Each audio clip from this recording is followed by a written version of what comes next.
Can you break down what, again, it'd be the easiest if we were in a room and we could just walk and show it, but I think that would be super helpful to people because as we talked about, a lot of the people who are going to be watching this are people in little square or rectangular rooms. You said there's a few, and I've noticed this the couple of times we've been together in the studio. You guys are both thinking about, okay, would it work here? Maybe we move the speakers here. Maybe we adjust this. Are there some either places that people can start in the way they think about it to just move their speakers? Is it against the wall? Is it 30% into the room? Are they in the equilateral triangle? Can you break down some of that stuff? Yeah. Before I do that, let me say one thing because we're going to reference it a lot. Let me explain what room modes are. Room modes, yes. So pretty much everyone who's listening has had the experience of being in a room and being in one place where the low end is blowing up and then moving somewhere else. Like typically you go in a producer's studio, you go sit on the couch and the low end is just crazy. And then back and in the corner is always where it is. Exactly. And you go to the mix position and it's either correct or maybe sometimes even missing low end. So what's happening is, and again, I'm going to simplify enormously, but please. The way to visualize this is when you pick up a glass bottle and you blow in it, it rings with a note. And that note is sort of determined by the diameter of the bottle and the volume. Smaller diameter, smaller volume, you get a higher note. So what's happening is a sound wave is being sustained between the two sides of the bottle and it's ringing, right? And the same thing happens in rooms. So between every boundary, between the left and the right wall, the floor and the ceiling, and the front and the back wall, we have resonances, natural resonant frequencies. And that distance the frequency is determined by the distance and the actual dimensions, yeah. Exactly. And they're very predictable in a typical sort of concrete room. There's more caveats there.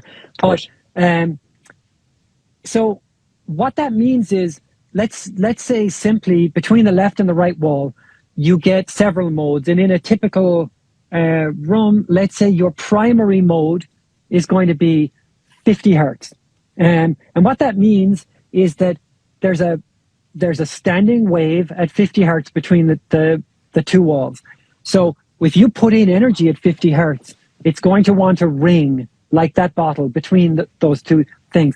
And it doesn't ring quite like a bell. What it rings sort of this sustained energy is very predictable. What happens at the wall, you get a boost in energy. In the middle of the room, you get a big dip. And at the wall, again, you get a boost. Can you think of it really quick? Can you think of it like people see waveforms of 808s or really anything on the computer? If you can think of the sound pressure in the room essentially as giant waves that are canceling in the middle and amplifying each other in the corners. Is that a version of what it is? Kind of, but that'll lead you astray once you learn a little more. So it's I'm here to learn. But there's so much stuff trying to get it as simple as possible. Yes, so I appreciate it. Let's the one thing what we can sort of map on to sort of producer mixer language is sort of the idea of harmonics. So every room mode, there's a primary mode, a secondary mode, a tertiary mode. And what that means is, let's say we know from the dimensions or we've measured that there's a 50 hertz mode left to right. So we know that we're going to be losing 50 hertz at the mix position, actually everywhere down the center of the room, the whole way down. So the center of the couch, the center of the mix position, all the way down the center of the room, we're going to lose 50 hertz. Yeah. The second mode it is at 100 hertz approximately. It shifts a little, but with the second mode, you get a peak at the wall, a dip at the quarter distance in the room, and a peak at the half distance, and then a dip again at 3/4 and a peak at the wall. So now we've taken our perfect room, and just with the first two modes, we've got a dip at 50 and a peak at 100, which is already causing us heartache because that sucks. We're hearing less kick drum than we should, and we're hearing more bass than guitar. You drop down in the chord progression where it should be satisfying, and instead you get a sense of an octave up. Mm-hmm. It's very disruptive to the emotional connection to what you're working on. Absolutely. So that's just the first two modes. The third mode stacks on top of that and behaves in a slightly more complicated way again. God forbid you've been sat dead center and you get it all stacking on top of each other. Yeah, exactly that. So floor to ceiling is doing exactly the same thing. And in typical 8-foot, 9-foot ceilings, that's going to be a problem at 70 hertz or whatever. And as Spider says, a huge problem is that a typical person, dude, 5'10" or whatever, sitting in a chair, his or her ears are going to be about 4 feet off the ground. The typical ceiling is 8 feet. So we're right in that 70 hertz dip. So now we've got a 50 hertz dip, a 70 hertz dip, 100 hertz peak, 140 hertz peak. And we haven't even accounted for the front to back yet, which is usually the most troublesome. So what are we going to do? It's very rarely a good idea to be off center, left to right in the room, because it shifts the image too much and makes panning decisions very difficult. Even if the room isn't symmetrical, we try and create some kind of acoustic symmetry. So say, for example, you have a room that is, you're working in your living room and you have a sliding glass door on one side and you have the opening to the kitchen on the other. We would suggest bringing in some gobos or freestanding absorbers so that we can create sort of a symmetrical deadness, at least down to maybe a couple of 100 hertz or 150 hertz on either side of you. And you have a chance of your image making sense, right? Floor to ceiling, there isn't really anything you can do except put up the best cloud you can. And if there's one thing I think that we want people to take away from today, if there's one move, if you're in a room with no treatment, get a cloud. That's your very first move. Can you define a cloud and say why it's so important?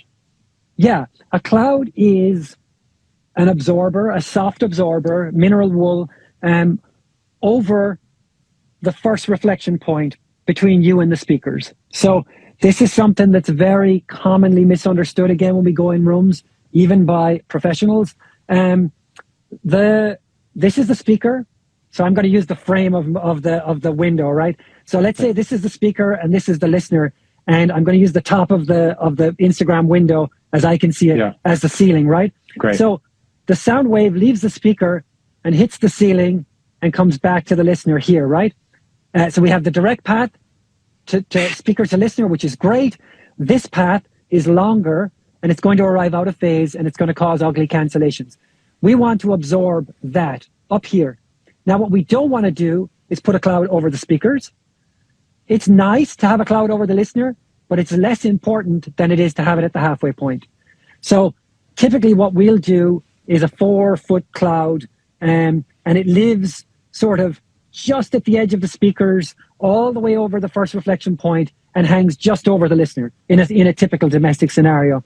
You can get those you can build them, you can get them from GIK, Real Traps, LA Sound Panels, John Hunter. If you were to build them, can you give some thoughts on that? I mean, I think I recommend to everybody to hire good people, spend good money, etc. But the people that don't have the means to do that, how do you build a DIY cloud? I'm sure there's great online resources, but probably lots of bad info too. Tons. I mean, just make sure you're filling it with something soft to appropriate rock sole, 4 or 6 inch. If you're making $500 a day mixing, then hire somebody. If you're not, and you're just getting going, then maybe you have more time than you have money, and maybe your dad has a shop, or your uncle or your buddy. So it's for people starting out. Sometimes it makes sense to build it, sometimes not. But it's a fairly significant thing hanging off the ceiling. It's nice if it doesn't come down and break your gear or your head, your client's head. So you want to know that it's going up there right. And it looks nice, Yeah. Unless you do it. Yeah, exactly. A little Instagram friendly. So a cloud is a soft absorber, 4 inches deep. Usually we go 5 or 6 feet wide, 4 feet deep this way.